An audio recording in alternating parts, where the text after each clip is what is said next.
kepada seluruh pengunjung di Grand City Mall Kota Surabaya pada malam hari ini. Halo yang ada di atas. Hai semua yang lagi naik kereta. Boleh banget ya untuk turun ke bawah sini karena pada malam hari ini kita akan ada talk show, ngobrol bareng dengan beberapa atlet e-sport yang pada malam hari ini sudah diundang di sini. Dan kita akan ngobrolin tentang e-sport. Apa sih e-sport itu?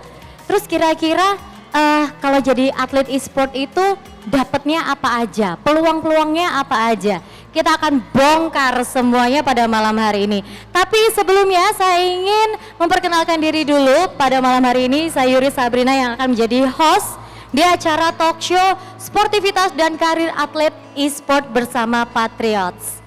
Boleh diberikan tepuk tangan yang meriah, ada 10 juta pengunjung di sini ya yang hadir nonton saya pada malam ini. Saya sangat terharu sekali ya. Terima kasih cheerleader saya yang ada di sebelah sana. Baik, sebelumnya saya ingin menyapa dulu untuk teman-teman UMKM yang telah hadir di acara Gemar Ramadan ini. Jadi memang acara ini adalah difokuskan untuk penguatan sektor UMKM dan nantinya akan diharapkan para pelaku UMKM yang berpameran di sini bisa dapat saling bersinergi.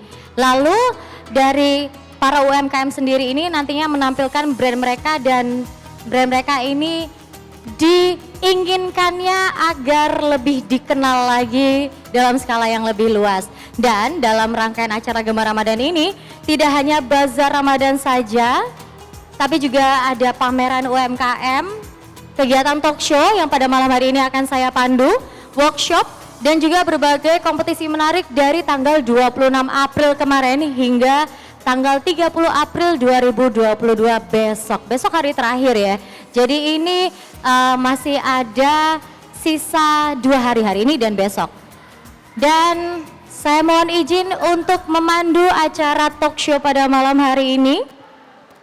Selama 1 jam ke depan, saya ingin mengundang sekali lagi kepada seluruh pengunjung Grand City Mall Surabaya agar dapat berkenan untuk duduk di tempat duduk yang sudah disediakan oleh panitia untuk ikut menyaksikan talk show. Barangkali nanti ada pertanyaan tentang seputar e-sport. Bapak-bapak, ibu-ibu yang anaknya suka main game, ya boleh banget loh duduk di sini.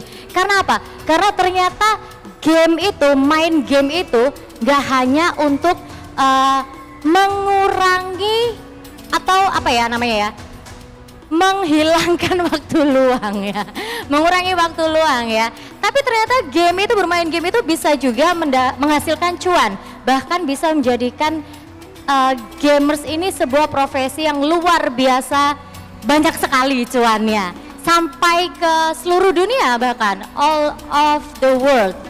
Nah, ternyata memang prospeknya ini sangat amat bagus ya, nggak cukup bagus tapi sebenarnya bagus banget karena masyarakat ini ternyata mulai sadar eksistensi e-sport dan atletnya ini ada gitu kan. Apalagi nantinya di Asian Games ini e-sport akan mulai menjadi bagian Asian Games yang sah, bukan lagi uji coba. Jadi beneran ada e-sport ini di Asian Games, keren banget gak sih? Dan game-game seperti LOL, Dota 2, AOV, Clash Royale, lain-lainnya itu semuanya sudah membuat kejuaraan dunianya sendiri dengan hadiah yang cukup fantastis nilainya. Kalau tadi Yuri sempat ngobrol-ngobrol di belakang sama 2 atlet e-sport yang ya sedikit kasih bocoran tentang hadiah yang akan mereka dapatkan ketika mereka menang turnamen. Itu wow, bentuknya dolar Bapak Ibu. Tinggal dikalikan aja ke rupiah ya kan. Nah, seperti yang Yuri sebutkan di awal tadi ya, kalau paradigma di Indonesia ini sebenarnya lebih menjustifikasi bahwa gaming ini sebagai aktivitas hanya untuk pengisi waktu luang aja. Padahal kalau nengok nih ke dalam-dalam negara-negara lain kayak di Swedia, Korea Selatan, itu bahkan mereka sudah memberikan atau memfasilitasi para atlet e-sport ini ke apa ya, dengan dukungan yang luar biasa. Nah, jadi sekali lagi kita akan bongkar tuntas apa itu e-sport, gimana caranya jadi atlet e-sport yang dibayar mahal sampai turnamen ke seluruh dunia. Dan langsung saja saya akan mengundang dua pembicara saya malam hari ini, dua pembicara kita malam hari ini ya. Dua atlet e-sport yang ternyata tadi siang baru saja mengikuti turnamen, dan itu turnamennya bukan dalam lingkup kota besar, tapi sudah negara yang ikut main. Langsung saja saya panggil Kak Yuka dan Kak Daya, silakan naik ke atas panggung. Boleh dikasih tepuk tangan loh ya. Ini ada 10.000 juta penonton di sini. Silakan duduk Kak Yuka, Kak Daya. Boleh, saya nggak menggigit, saya jinak, tidak apa-apa. Nggak nervous kan? Nggak ya. Yang penting turnamennya sudah terlewati tadi siang, betul sudah, ya? Betul. Baik, mau tanya-tanya dulu boleh ya? Boleh. Boleh. Kalau ini Kak Daya, namanya adalah Tridaya Pamungkas, betul ya? Betul. Panggilannya Kak Daya. Daya. Yes. Dan yang di sebelahnya adalah Yuka Theo Glenn, panggilannya Yuka. Betul. Iya. Iya. Betul. Nah, kalau tadi dari bocoran dari panitia, Kak Yuka ini rambutnya sebenarnya shocking pink, salah, pink shocking. Tapi berubah karena mau kondangan ya. Iya betul. Baik, kita nggak akan bahas rambutnya, kita akan bahas aktivitas mereka. Gimana, sehat? Alhamdulillah sehat ya. Baik, sebelum saya tanya-tanya ke poin utamanya, saya pengen tahu dulu nih kegiatan sehari-hari Kak Daya sama Kak Yuka itu apa? Boleh dimulai dari Kak Daya dulu. Sehari-hari, umur berapa sekarang kalau boleh tahu? Umurnya 19 tahun. 19 tahun. Kalau Kak Yuka? 22. Oh ya udah, kita sepantaran kok. Kita sebaya. Agak halu ya MC-nya ya. Oke, umur 19 tahun, kuliah? Belum. Belum kuliah, tapi sudah lulus SMA kan? Sudah. Sudah. Terus kegiatannya apa? Kesibukannya apa sekarang? Main komputer aja. Main komputer? Sama latihan-latihan aja. Ya. Komputernya kamu mainin? Iya, main gamenya. Ya, main komputer ya. Main game? Main games. Main games. Ya. Kalau Kak Yuka? Gak kuliah juga, ya kesibukannya ya nekunin Dota itu kita. Main game juga, Iya, main game sama. Dota. Tapi selain main game ada kesibukan lain kayak mungkin kuliah atau mungkin studi lainnya? Enggak sih. Enggak? Oke, baik. Nah, berapa lama Kak Daya dan Kak Yuka ini main game? Kalau Yuris lihat masih umur 19 tahun dan sudah mengikuti turnamen ya. Oh iya, boleh diceritain gak sih turnamennya tadi ini turnamen apa? Boleh? Siapa yang cerita? Oh, turnamennya itu dari ada organizer namanya Beyond the Summit. Jadi dia kayak ngadain turnamen antar tim Southeast Asia, kayak 8 tim kalau nggak salah. Southeast Asia, jadi Asia Tenggara? Iya betul. Turnamennya seluruh Asia Tenggara? Iya. Wow. Jadi dia kayak ada invited team sama ada kualifikasinya. Nah kita kebetulan ikut kualifikasinya tadi. Oke. Berarti tadi siang itu mengikuti turnamen se-Asia Tenggara? Iya. Wow, luar biasa. Kalau boleh tahu se-Asia Tenggara itu kira-kira kalau menang dapatnya berapa sih? Total prize pool-nya $75.000. Hah? $5.000? $75.000. $75.000. Silakan dikalikan ya Bapak Ibu sekalian. $75.000 dikalikan rupiah. Dolar sekarang berapa rupiah? Luar biasa. Dan kira-kira udah berapa lama main game? Main Dota ini? Saya mulainya dari SMP kelas 2 ya. Umurnya SMP masih 14 kelas tahun. 2? Ya, 5 tahun yang lalu, 6 tahun yang lalu kayaknya. 5 tahun yang Iya, lalu? Mulai baru 2014 lah. 2014? 2014. Oke, kalau Kak Yuka? Oh, secara profesionalnya itu 2018. Cuma kalau buat mainnya ya paling dari SMP. 2015, 2014 juga. Oke. Maksudnya kalau secara profesional itu gimana? Secara Dibayar atau gimana tuh? Iya, secara profesional itu dalam artian udah terikat organisasi yang resmi, udah dapat salary. Jadi udah di bawah naungan organisasi gitu, gak berdiri sendiri lagi. Sudah di bawah naungan organisasi dan dapat salary? Iya. Serius dapat salary? Iya. Main game dapat salary? Iya. Luar biasa loh, main game. Mau dong? Main game dapat salary, tapi ada kesulitan gak sih? Jadi kan kalau tadi Kak Daya dari 2014-2015 ya. Iya. Kalau Kak Yuka dari 2000? Iya sama. Sama ya, 2014-2015. baru profesional mainnya 4 tahun setelah itu ya? Betul. Nah, perjalanan dari 3-4 tahun itu untuk menuju ke profesional susah nggak sih? Terus kira-kira apa yang dibutuhkan dari yang nggak masih Biasa aja, amatir masih ya, amatiran ya. ke jenjang profesional itu? Lumayan susah sih, soalnya kan kayak sama-sama kita tahu tuh kan kayak game itu masih dianggap tabu ya. Ya. Kayak mungkin dari izin orang tua, entah dukungan orang tua, dalam support dalam bentuk entah itu fasilitas, itu kan masih susah ya. Soalnya akses informasi kan juga belum sampai ke orang tua. Betul. Cuma ya kita manfaatin waktu yang ada, kayak misalkan tuh kita waktu senggang selesai sekolah, ya kita ya karena suka aja sih awalnya. Jadi ya kita jalanin benar-benar sampai ada kita tuh kalau di Dota tuh ada leaderboard, jadi 200 besar gitu. Ada namanya gitu. Nah, dari situ baru di scout sama organisasi-organisasi. Oh, jadi memang ya namanya orang tua ya, kalau lihat anaknya main game terus, itu kan rasanya kayak sebel ya. Jangan main game terus, buang-buang waktu, harus belajar gini gitu. Padahal ternyata dari game justru bisa menghasilkan penghasilan ya. Betul. Ya. Betul ya. Terus kalau dari itu tadi Kak Yuka ya, kalau dari Kak Daya gimana? Perjalanannya 3-4 tahun itu menuju ke profesional. Awal ya iseng-iseng juga main, sama aja kayak orang biasa main-main, tahu-tahu ya bisa dibilang ranknya gede lah gitu buat di gamenya itu. Karena sering berlatih sering gitu berlatih, ya, iya. karena sering latihan game, main Iya. game itu tadi ya. Terus caranya kalian berdua untuk meyakinkan orang tua bahwa ternyata main game itu tidak ada bukanlah hal yang sia-sia itu gimana?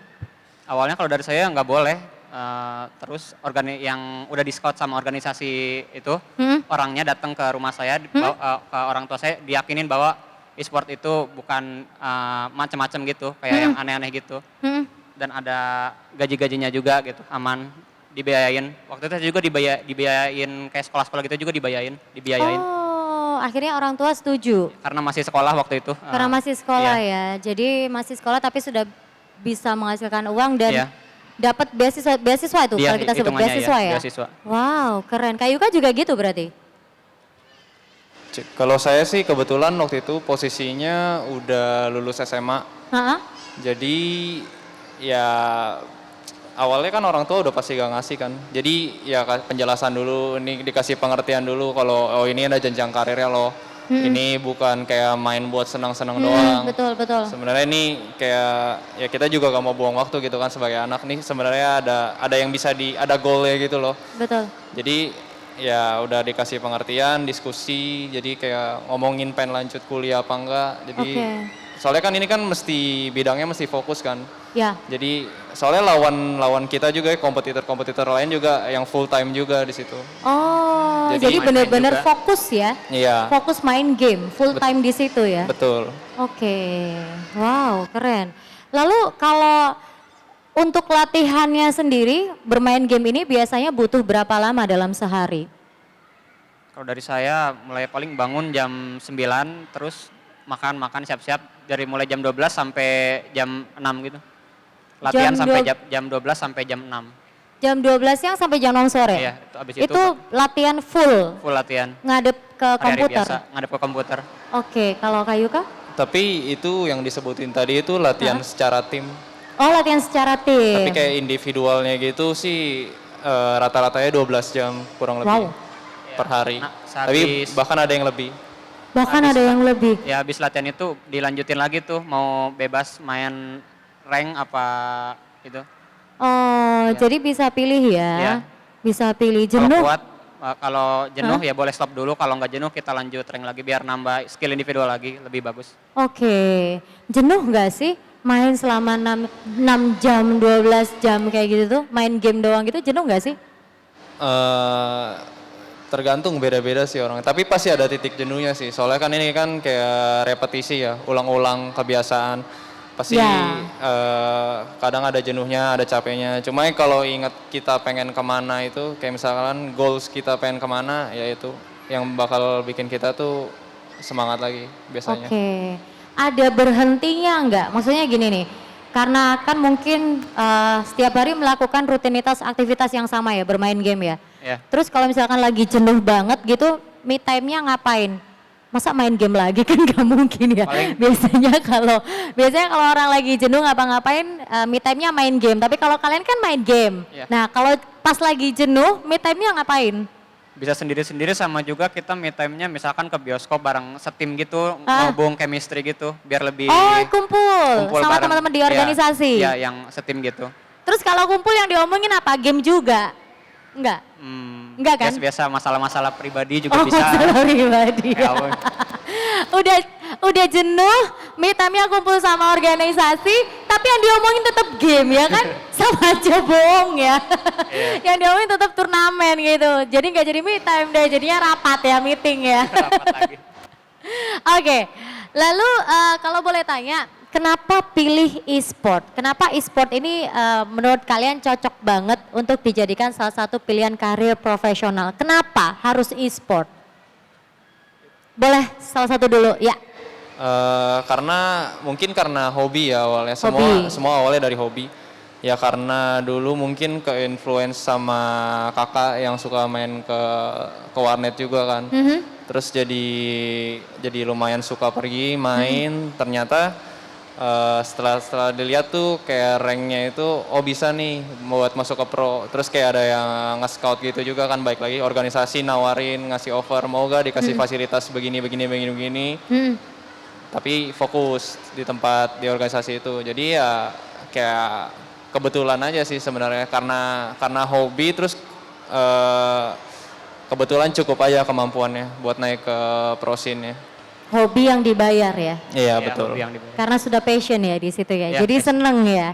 Seneng banget. Nah, kalau tadi Yuri sempat tanya tentang turnamen se-Asia Tenggara. Boleh nggak sih diceritain turnamen paling paling berkesan atau mungkin turnamen paling terbesar yang pernah kalian ikuti? Atau mungkin kalian mau kasih tahu juga ke para pengunjung yang ada di Grand City Mall Surabaya ini bahwa turnamen e-sport itu bisa sampai mungkin ke seluruh dunia. Iya nggak sih? Bisa. Bisa ya? Iya, seluruh dunia. Paling gede, maksudnya gini, turnamen terbesar yang pernah kalian ikuti apa tuh? Kalau saya namanya ada Huya Internasional gitu yang dari Cina. Dari Cina? Dari China ya. Oke. Itu seluruh dunia? Atau gimana? Se-Asia sama China Se-Asia? kayaknya, ya. Oh, oke, se-Asia, wow. Sebenua Asia. Kalau Kak Yuka? Kalau saya sih masih di Asia Tenggara sih, paling Oke. divisi. Soon ya, soon Iya. nanti se-dunia ya. Amin. Amin. Next ke depannya, kira-kira ada rencana mau ikutan turnamen apa nih? Yang udah ke planning mungkin di organisasi Patriots? Paling kalau ada kesempatan buat kualifikasi, kayak mungkin kayak ada babak open qualifier gitu, mungkin kita bakal coba kayak semua turnamen yang bisa kita ikutin. Terlepas itu kita di-invite apa enggak, cuma kita bakal kayak sebisa mungkin ikutin banyak turnamen sih. Oke, coba dulu ya. Iya. Mau diterima nggak diterima, mau kepilih nggak kepilih, yang penting gas dulu ya, coba Betul. dulu ya. Ya. Kalau turnamen sedunia gitu tuh pernah tahu nggak sih kira-kira hadiahnya sampai berapa? Pernah dapat, pasti tahu lah bocoran-bocoran sedikit. Ini nih turnamen seluruh dunia nih hadiahnya ternyata segini gitu. Pernah tahu nggak hadiah yang didapatkan untuk pemenang e-sport turnamen seluruh dunia? Kalau dari Dota 2 ada yang namanya turnamen internasional, The Internasional. Terakhir itu sampai 42 juta dolar. Berapa? 42 juta. 42 juta dolar ya, tinggal dikalikan ke rupiah aja. Ibu Sinergi Bicara berkenan untuk berpindah jadi atlet e-sport mungkin. Tadi Mbak Caca sudah pikir-pikir 2 kali katanya ya.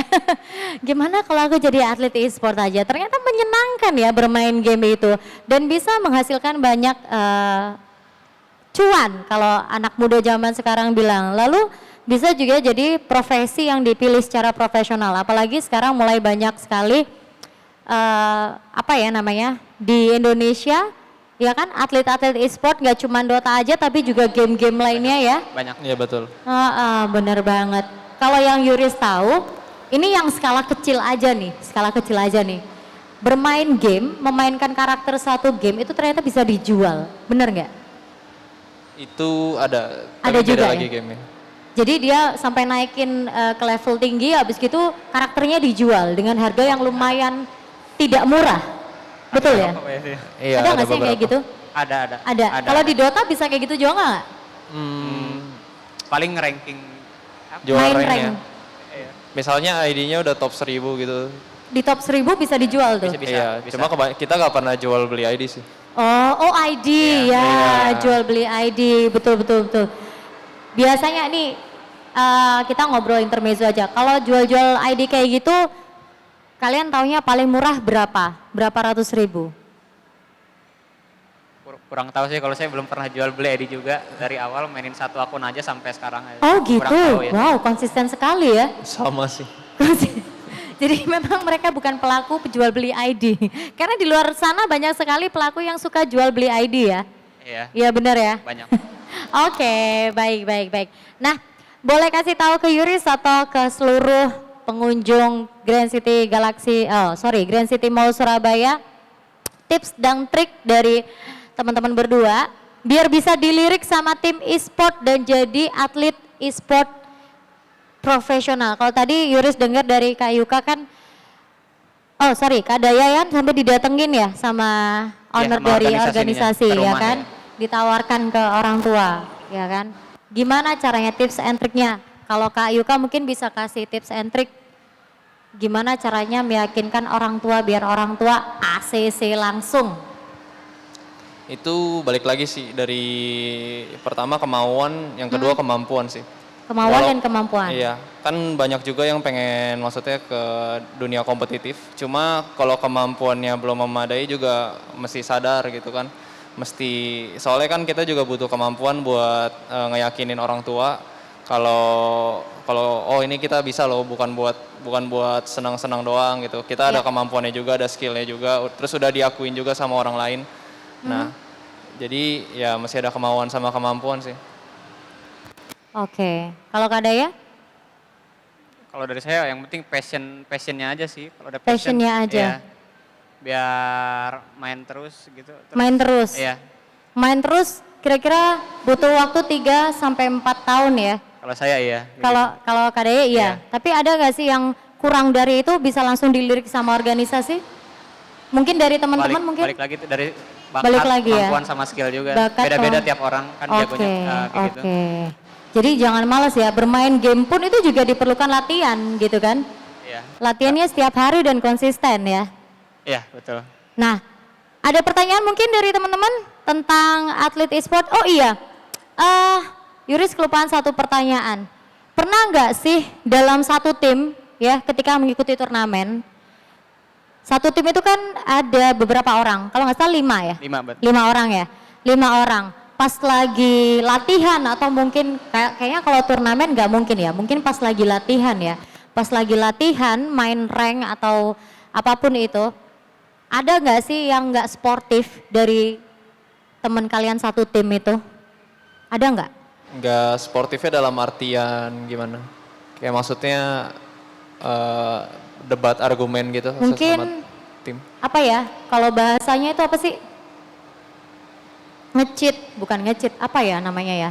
Ngilang tiba-tiba gitu atau mungkin internetnya keputus nge-lag enggak ya? Ya kayak gitu, itu bukan Enggak cheat. sih. Itu gangguan teknis ya. Iya, kalau gangguan gitu. Tapi pernah ada nggak sih yang tiba-tiba nggak sportif? I don't know, nggak sportifnya kalau di e-sport apa? Kalau mungkin Yuris biasanya main Mobile Legends itu tiba-tiba dia ngilang gitu aja. Oh, kalau itu enggak sih. Soalnya kan udah di bawah naungan organisasi yang profesional. Oke. Kan? Iya. Kita juga ada bootcamp gitu. Jadi berlima di Oh, tempatnya langsung gitu. Kita ada yang main bareng mantau. buat online. Ya, ada yang mantau juga. Oh gitu, oke. Keren juga ya. Terus ada yang pernah menyalahi aturan nggak mungkin di satu organisasi?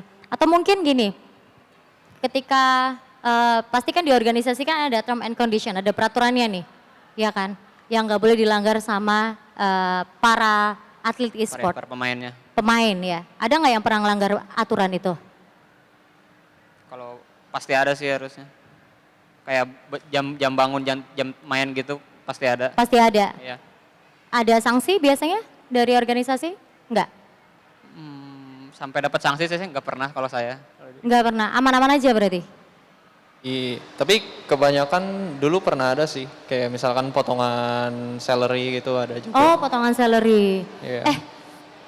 Boleh nggak sih nanya kira-kira pendapatan take home pay yang didapatkan atlet e-sport per bulan, kira-kira aja. Boleh kasih bocoran nggak? Di atas UMR Di sih. atas UMR. Wah, di atas UMR ya? Di atas UMR? Iya, di atas UMR. Ya habis gini Yuris daftar ya jadi. Terus boleh diceritain dikit nggak tentang organisasi Patriots nih? Gimana masuknya? Kalau Kak Yuka langsung daftar ke organisasinya atau ditawarin juga sama kayak Kak Daya? Kebetulan ini kayak Patriot ini kan organisasi dari Surabaya ya. Jadi kita awalnya itu beberapa bulan lalu kayak bikin tim berlima, cuma belum ada organisasinya gitu. Nah kebetulan Patriot lagi gak ada playernya, jadi mereka cari player juga. Sama kita juga lagi cari sponsor juga gitu, jadi sama-sama saling ngebutuhin, terus ya udah akhirnya kerjasama. Oke. Terus caranya masuk ke organisasi Patriot ini ada tesnya gitu nggak sih? Kalau misalnya nih ada yang pengen masuk gitu. Itu balik lagi ke antar player ya sih. Kalau mungkin dia bisa gantiin salah satu dari kita atau mungkin performnya lebih bagus. Nah mungkin kita bisa tarik. Rekomendasiin. Ya rekomendasi. Oh berarti ini juga ya, rekomendasi itu juga berpengaruh sekali ya? Iya. Oke, rekomendasi itu juga berpengaruh sekali. Baik, masih ada waktu? Oke, sudah. Baik, terima kasih sama Kak Daya dan juga Kak Yuka atas sharingnya, luar biasa sekali sharingnya pada malam hari ini. Sekali lagi, ini membuka sekali, stigma yang banyak orang tua itu dilarang main game tuh buang-buang waktu. Padahal kalau misalkan mau serius, mau fokus, ya, mau benar-benar latihan, itu ternyata bermain game itu juga bisa menjadi sebuah peluang atau bahkan menjadi sebuah profesi yang sangat luar biasa, bisa menghasilkan penghasilan yang di atas rata-rata dengan mengikuti turnamen, ya, turnamen dari mulai yang antar negara, bahkan seluruh dunia, benar ya? Betul. Lalu juga tidak lupa berlatih ya, apapun itu yang namanya kalau latihan terus pasti bagus ya hasilnya ya. Oke, terima kasih sekali lagi buat Kak Daya, Kak Yuka ya. Sehat selalu, salam untuk keluarga. Amin. Tetap latihan, jangan lupa nanti kabar-kabarin Yuris ya. Kalau misalkan organisasi buka, Yuris mau daftar jadi atletnya. Bagian tim hore tapi ya. Ya, jadi itu tadi obrolan kami seputar tentang e-sport pada malam hari ini. Semoga bisa mengubah ya pandangan negatif tentang e-sport yang tadinya itu hanya buang-buang waktu untuk menghilangkan atau menghabiskan waktu luang. Tapi kalau memang mau ditekuni dan benar-benar mau fokus di dunia itu akan menjadi sebuah peluang yang sangat bagus sekali. Dan Yuris tutup acara talk show pada malam hari ini. Sebelumnya Yuris ingin berterima kasih sekali kepada seluruh pendukung acara pada malam hari ini ya. Acara Gemar Ramadan ini yang berfokus pada penguatan sektor UMKM yang terselenggara atas komitmen bersama antara Harian Surya dan Tribun Jatim Network serta seluruh sponsor yaitu Bank Rakyat Indonesia, Wardah, Venteni, Yamaha serta kolaborasi bersama Pemprov Jatim, Konsulat Jenderal Jepang, Dekranasda Provinsi Jatim, PKK Jawa Timur, Pemerintah Kota Malang, Pemerintah Kabupaten Banyuwangi, Dharma Wanita Persatuan Kota Surabaya, Fiber Cream, Sayur Box, BFI Finance, Mayora, Rumah BUMN, Forum Komunikasi Kompas Gramedia Group, Grand City Mall, dan Sinergi Bicara, serta Indonesia Fashion Chamber Jawa Timur, dan yang terakhir tidak lupa ingin saya sebutkan yaitu dari Yayasan Pendidikan Anak-Anak Buta. Saya Yuri Sabrina, pembawa acara pada malam hari ini, pamit undur diri. Terima kasih kepada yang sudah hadir pada malam hari ini di sini, ikut menyaksikan talk show tentang sportivitas dan karir atlet e-sport. Selamat malam, selamat menikmati rangkaian acara Gemar Ramadan bersama UMKM Kartini Jawa Timur 26 sampai 30 April 2022. Maju terus UMKM Jawa Timur.